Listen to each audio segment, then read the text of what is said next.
जय हिंद साथियों, स्वागत है आप सभी का सक्सेस वर्ल्ड एमसीक्यू चैनल पर। तो दोस्तों, आज की इस वीडियो में बिहार मध्य निषेध सिपाही की परीक्षा के लिए द प्लेटफॉर्म बुक से मॉडल प्रैक्टिस सेट नंबर 2 चलेगा। तो जल्दी से आप सभी लाइव में जुड़ जाइए। सभी को गुड इवनिंग।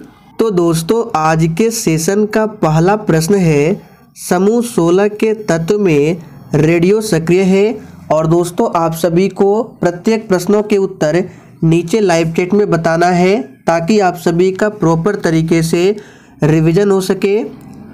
तो पहले प्रश्न का आंसर क्या होगा, तो याद रखिएगा, समूह 16 के तत्व में पोलोनियम जो है रेडियो सक्रिय तत्व है। तो सही जवाब है ए ऑप्शन पोलोनियम। पोलोनियम की परमाणु संख्या की बात करें तो 84 है, ध्यान रखना है। देखिए, दूसरा प्रश्न है, साबुन बनाने में तेल के साथ क्या उपयोग में लाया जाता है। चलिए, आप सभी दूसरे प्रश्न के लिए आंसर बताएंगे। साबुन बनाने में तेल के साथ क्या उपयोग में लाया जाता है। तो यहाँ पे सही जवाब है बी ऑप्शन, कास्टिक सोडा का उपयोग में लाया जाता है। कास्टिक सोडा का सूत्र क्या होता है, तो NaOH, ध्यान रखना है, ये कास्टिक सोडा का सूत्र है। देखिए, तीसरा प्रश्न है, सल्फर डाइऑक्साइड रंगीन वस्तुओं का विरंजन करती है, किसके द्वारा। चलिए आंसर बताएंगे।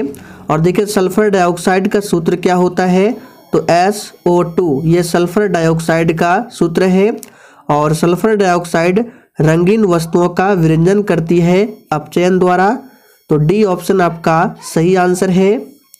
ग्रेफाइट और डायमंड के संबंध में कौन सा कथन सत्य है। चलिए चौथे प्रश्न के लिए आंसर बताएंगे, सभी ऑप्शन को ध्यानपूर्वक पढ़िए। तो देखिए दोस्तों, ग्रेफाइट और डायमंड के संबंध में सभी कथन सत्य है, यानी कि यह अपर रूप है, यह पॉलीमार्फ है और इनकी क्रिस्टल संरचना भिन्न होती है। पांचवा प्रश्न है, जब किसी वस्तु को अवतल दर्पण के अनंत पर रखा जाता है तो उसका प्रतिबिंब निर्मित होता है। बहुत इजी प्रश्न है, चलिए आंसर बताएंगे। तो यहाँ पे पांचवें प्रश्न का आंसर जो बच्चे ए बता रहे हैं, आपका बिल्कुल सही जवाब है, फोकस पर निर्मित होता है। और प्रतिबिंब का जो आकार होता है बहुत ही छोटा होता है। प्रतिबिंब कैसा बनता है, तो उल्टा और वास्तविक बनता है। किसी पदार्थ के वाष्पीकरण की गुप्त ऊष्मा हमेशा क्या होता है। सभी ऑप्शन को ध्यानपूर्वक पढ़ें, बिल्कुल एग्जाम में पूछा जाने वाला प्रश्न है।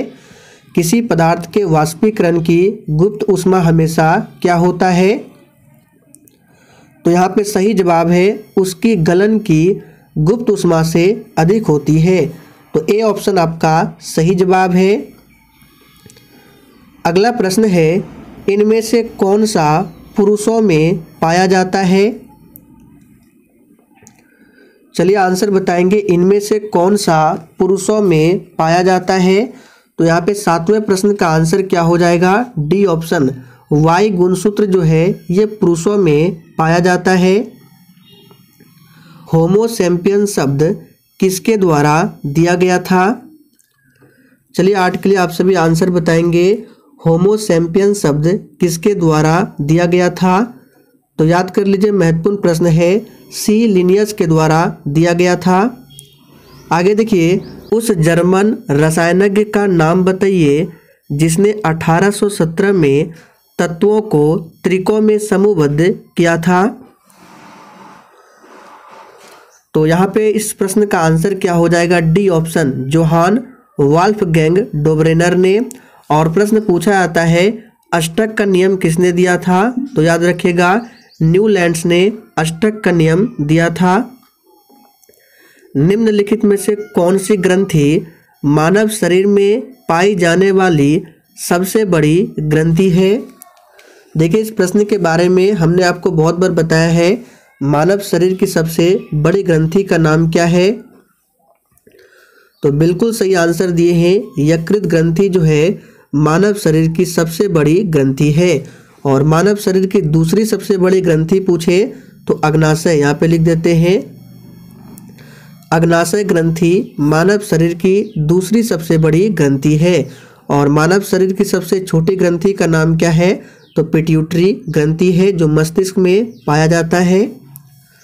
आगे देखिए, राजकोषीय उत्तरदायित्व और बजट प्रबंधन अधिनियम वर्ष में पेश किया गया था। चलिए आंसर बताएंगे किस वर्ष में पेश किया गया था। तो याद कर लीजिए 2003 में पेश किया गया था। 1929 की महामंदी इनमें से किस क्षेत्र में शुरू हुई थी? बिल्कुल एग्जाम में पूछा जाने वाला प्रश्न है। चलिए आंसर बताएंगे। तो देखिए दोस्तों, 1929 की महामंदी जो है ये उत्तरी अमेरिका क्षेत्र में शुरू हुई थी। तो डी ऑप्शन जो ही बच्चे दिए हैं आपका बिल्कुल सही आंसर है, उत्तरी अमेरिका। लखनऊ कढ़ाई किस पारंपरिक कला के लिए प्रसिद्ध है? चलिए 13 के लिए आंसर बताएंगे। देखिए दोस्तों, डी ऑप्शन में दिया गया है पैच वर्क। तो पैच वर्क कला जो है ये राजस्थान की प्रसिद्ध हस्तकलाओं में से एक है। बी ऑप्शन में कांथा। तो कांथा कढ़ाई जो है ये बंगाल की प्राचीन कलाओं में से एक है। यहाँ पे पूछा गया है लखनऊ कढ़ाई किस पारंपरिक कला के लिए प्रसिद्ध है? तो सही जवाब हो जाएगा सी ऑप्शन, चिकनकारी। उत्तर प्रदेश में निम्नलिखित में से कौन सा स्मारक नहीं है? चलिए आंसर बताएंगे, सोच समझकर आंसर करना है। तो यहाँ पे सबसे पहले ताजमहल की बात करें तो आप सभी जानते हैं ये उत्तर प्रदेश के आगरा में है। तो बी ऑप्शन नहीं होगा। सी ऑप्शन में है बड़ा इमामबाड़ा। ये कहाँ है? तो ये उत्तर प्रदेश के लखनऊ में है। बड़ा इमामबाड़ा और छोटा इमामबाड़ा दोनों ही उत्तर प्रदेश के लखनऊ में है। सारनाथ स्तूप के बारे में आप सभी जानते हैं ये उत्तर प्रदेश के सारनाथ में है। तो बचा आपका ए ऑप्शन, सफदरजंग का मकबरा, ये दिल्ली में स्थित है ना कि उत्तर प्रदेश में। निम्नलिखित में से कौन सी नदी अफ्रीका में नहीं है? तो यहाँ पे इस प्रश्न का आंसर क्या हो जाएगा? डी ऑप्शन, अमेजन नदी जो है ये अफ्रीका में नहीं है। अगला प्रश्न है, किस देश में दुनिया का सबसे लंबा लिखित संविधान है? बहुत ही सिंपल प्रश्न है, चलिए आंसर बताएंगे। तो दुनिया का सबसे लंबा और लिखित संविधान जो है ये अपना भारत का है। डी ऑप्शन आपका सही आंसर है। और विश्व का सबसे पहला लिखित संविधान पूछे तो अमेरिका का संविधान है। सतीश धवन अंतरिक्ष केंद्र श्रीहरिकोटा किस राज्य में स्थित है? चलिए दोस्तों 17 के लिए आंसर बताएंगे। सतीश धवन अंतरिक्ष केंद्र श्रीहरिकोटा किस राज्य में स्थित है? तो 17 का आंसर जो बच्चे डी बता रहे हैं आपका बिल्कुल सही जवाब है, आंध्र प्रदेश में स्थित है। एक पूछा था इसरो की स्थापना कब होती है? तो 1969 में इसरो की स्थापना होती है और इसका हेडक्वार्टर यानी कि मुख्यालय जो है बेंगलुरु में है। निम्नलिखित में से कौन सा राष्ट्रीय उद्यान भारत में नहीं है? तो यहाँ पे आंसर क्या हो जाएगा? बी ऑप्शन, संदूर राष्ट्रीय उद्यान ये भारत में नहीं है, ये पाकिस्तान के खैबर दर्रा क्षेत्र में स्थित है। बात करें दाचिगम राष्ट्रीय उद्यान तो ये जम्मू कश्मीर में स्थित है। बालप्रकम राष्ट्रीय उद्यान ये मेघालय में स्थित है। कौन जलपट्टी का भारत और श्रीलंका को अलग करती है? तो यहाँ पे 19 का आंसर क्या हो जाएगा? तो जो ये बच्चे डी बता रहे हैं आपका बिल्कुल सही जवाब है।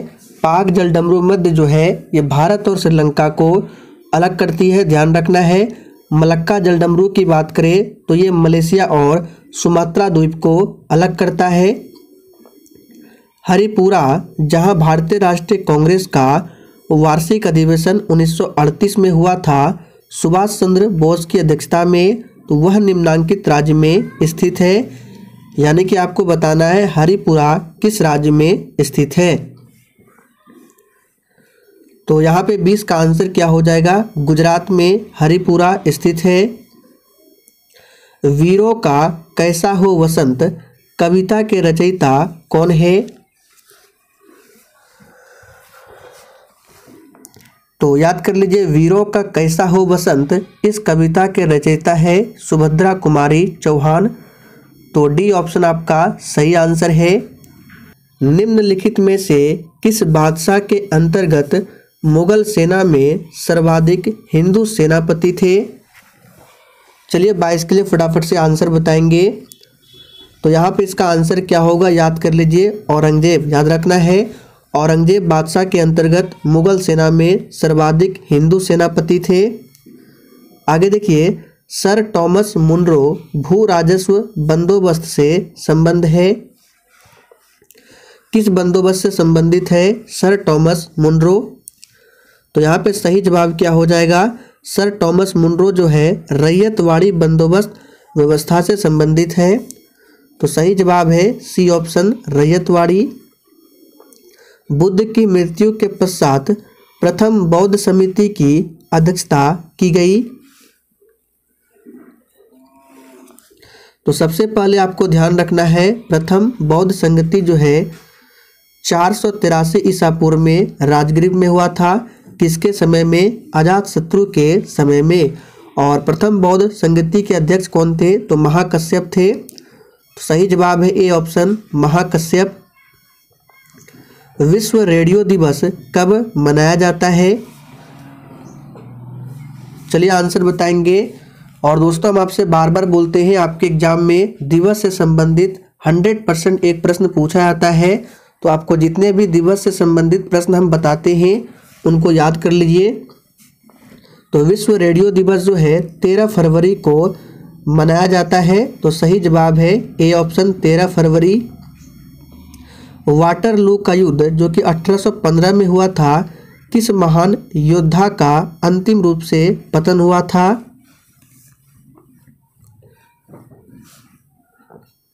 तो देखिए दोस्तों, वाटरलू के युद्ध में नेपोलियन बोनापार्ट का अंतिम रूप से पतन हुआ था। तो सही जवाब है ए ऑप्शन। 1946 के नौसैनिक विद्रोह के बहादुरों को आत्मसमर्पण के लिए किसने तैयार किया था?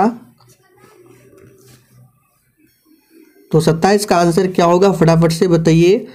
तो देखिए दोस्तों, 1946 के नौसैनिक विद्रोह के बहादुरों को आत्मसमर्पण के लिए जिन्ना और पटेल ने तैयार किया था।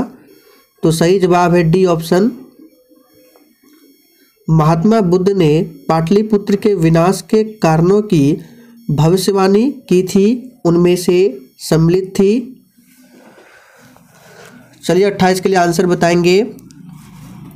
तो देखिए दोस्तों, ध्यान से सुनिए, महात्मा बुद्ध ने पाटलिपुत्र के विनाश के कारणों की भविष्यवाणी की थी। उसमें क्या क्या था? बाढ़ था, अग्नि था, आंतरिक कलह थी। तो यहाँ पे सही जवाब क्या हो जाएगा, 28 का डी, उपर्युक्त सभी। बाढ़, अग्नि, आंतरिक कलह। चीनी यात्री फाहियान निम्नलिखित के शासनकाल में भारत आया था। तो यहाँ पे सही जवाब क्या हो जाएगा, सी ऑप्शन, चंद्रगुप्त द्वितीय, जिसको चंद्रगुप्त विक्रमादित्य भी कहा जाता है। इसके शासनकाल में फाहियान भारत आया था। मेगास्थनीज किसके शासनकाल में आया था? चंद्रगुप्त मौर्य के शासनकाल में। भारतीय ध्वज के डिजाइन का श्रेय इनमें से किसे दिया जाता है? चलिए 30 के लिए फटाफट से आंसर बताएंगे। और देखिए दोस्तों, हमारा जो तिरंगा झंडा है इसको संविधान सभा द्वारा कब अपनाया गया था? तो 22 जुलाई 1947 को। तो यहाँ पे 30 का आंसर क्या हो जाएगा, पिंगली वेंकैया। ध्यान रखना है, पिंगली वेंकैया। और एक पूछा जाता है, झंडा समिति के अध्यक्ष कौन थे? तो जेबी कृपलानी। ध्यान रखना है, झंडा समिति के अध्यक्ष कौन थे? तो जेबी कृपलानी थे। भारत की इनमें से कौन सी नदी पूर्व से पश्चिम की ओर बहती है? तो देखिए दोस्तों, पूर्व से पश्चिम की ओर बहने वाली नदी जो है ऑप्शन में नर्मदा दिया गया है। तो नर्मदा नदी पूर्व से पश्चिम की ओर बहती है और ये कभी भी डेल्टा का निर्माण नहीं करती है। नर्मदा नदी का उद्गम कहाँ से है? तो अमरकंटक की पहाड़ी से है। गोदावरी नदी की बात करें तो दक्षिण भारत की या प्रायद्वीपीय भारत की सबसे लंबी नदी है। राष्ट्रीय गान प्रथम बार कांग्रेस के किस अधिवेशन में गाया गया था? चलिए आप सभी 32 के लिए आंसर बताएंगे। तो यहाँ पे सही जवाब क्या हो जाएगा? बी ऑप्शन, कोलकाता अधिवेशन 1911 में। स्वतंत्र भारत में मुद्रा का अवमूल्यन प्रथम बार किस वर्ष किया गया? वेरी इंपॉर्टेंट प्रश्न है, इसको मार्क करके रखिए। तो देखिए दोस्तों, स्वतंत्र भारत में मुद्रा का अवमूल्यन जो है प्रथम बार 1949 में किया गया था। तो सही जवाब है ए ऑप्शन। भारत के कोरोमंडल तट पर सर्वाधिक वर्षा होती है। तो देखिए दोस्तों, भारत के कोरोमंडल तट पर सर्वाधिक वर्षा जो है अक्टूबर नवंबर में होती है। याद कर लीजिए, इम्पोर्टेंट प्रश्न है। और भारत में सर्वाधिक वर्षा किस मानसून से होती है? तो दक्षिण पश्चिम मानसून से, ये आपको ध्यान रखना है। सियाचिन है। चलिए 35 के लिए आंसर बताएंगे। सियाचिन कहाँ स्थित है? तो 35 का आंसर क्या हो जाएगा? सियाचिन जो है भारत और पाकिस्तान के बीच का हिम नदी सीमांत क्षेत्र है। जाफना प्रायद्वीप और श्रीलंका के मुख्य भूमि को जोड़ने वाले पास का क्या नाम है? चलिए 36 के लिए आंसर बताएंगे। और जिसने अभी तक सेशन को लाइक नहीं किया है, आप सभी सेशन को दिल से लाइक करें। तो जाफना प्रायद्वीप और श्रीलंका के मुख्य भूमि को जोड़ने वाले पास का नाम है एलिफेंटा पास। सही जवाब है बी ऑप्शन, एलिफेंटा पास। चीड़ के पेड़ सामान्यतः निम्नलिखित जलवायु प्रकारों में से किस एक में पाए जाते हैं? तो यहाँ पे 37 का आंसर क्या हो जाएगा? उष्णकटिबंधीय मानसून में, याद रखना है। और चीड़ का जो पेड़ है, इससे तारपीन का तेल निकाला जाता है। भी आकार की घाटी का निर्माण किसके द्वारा होता है? तो देखिए दोस्तों, भी आकार की घाटी का निर्माण जो है ये युवा नदी के द्वारा होता है। तो सही आंसर है ए ऑप्शन, युवा नदी। पंचायतों के निर्वाचन में चुनाव लड़ने के लिए उम्मीदवार की न्यूनतम आयु कितनी होनी चाहिए? तो बहुत ही सिंपल प्रश्न है। और जो भी बच्चे इस प्रश्न का आंसर ए बता रहे हैं, बिल्कुल सही जवाब है 21 वर्ष। और पंचायत का जो कार्यकाल होता है 5 वर्ष का होता है। इसे समय से पहले भी भंग किया जा सकता है। पंचायत के कार्यकाल को 25 वर्ष लोकसभा का सदस्य बनने के लिए, 30 वर्ष राज्यसभा का सदस्य बनने के लिए और 18 वर्ष जो है ये मतदान के लिए है। संसद में भारतीय राष्ट्रपति पर महाभियोग क्या है? तो देखिए दोस्तों, संसद में भारतीय राष्ट्रपति पर महाभियोग जो है एक अर्धन्यायिक प्रक्रिया है। तो सही जवाब है बी ऑप्शन, अर्धन्यायिक प्रक्रिया। और राष्ट्रपति पर महाभियोग के बारे में संविधान के अनुच्छेद 61 में बताया गया है। चकमा निम्न में से किस देश के शरणार्थी है?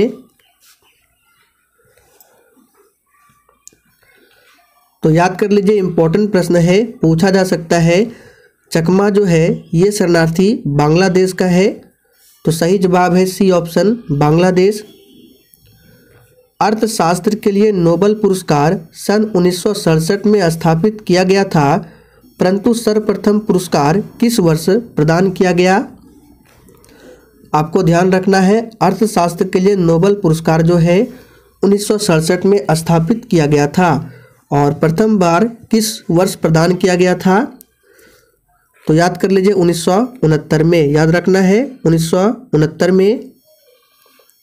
निम्नलिखित में से कौन सा राज्य महात्मा गांधी राष्ट्रीय ग्रामीण रोजगार गारंटी योजना यानी कि मनरेगा के तहत श्रमिकों को रोजगार देने में शीर्ष पर है? ध्यान दीजिए, महात्मा गांधी राष्ट्रीय ग्रामीण रोजगार गारंटी योजना, शॉर्ट में मनरेगा कहा जाता है। इसके तहत श्रमिकों को रोजगार देने में कौन से राज्य शीर्ष पर है? तो ये प्रश्न आप लोगों के लिए काफ़ी ज़्यादा महत्वपूर्ण रह सकता है, इसको मार्क कर लीजिए। यहाँ पे सही जवाब है उत्तर प्रदेश। विश्व रेड क्रॉस दिवस किस तारीख को मनाया जाता है? तो देखिए दोस्तों, विश्व रेड क्रॉस दिवस जो है ये 8 मई को मनाया जाता है। ध्यान रखना है, 8 मई को मनाया जाता है। विश्व दूरसंचार दिवस पूछा जाता है 17 मई। लुई ब्रेल दिवस पूछा जाता है 5 जनवरी। विश्व डाक दिवस पूछा जाता है 9 अक्टूबर और राष्ट्रीय पत्रकारिता दिवस 17 नवंबर। इन सभी को याद कर लीजिए, एग्जाम में पूछ सकता है। स्वेज नहर की लंबाई लगभग कितनी है? सबसे पहले ध्यान रखना है, स्वेज नहर ये भूमध्य सागर और लाल सागर को एक दूसरे से जोड़ता है और इसकी लंबाई है लगभग 168 किलोमीटर।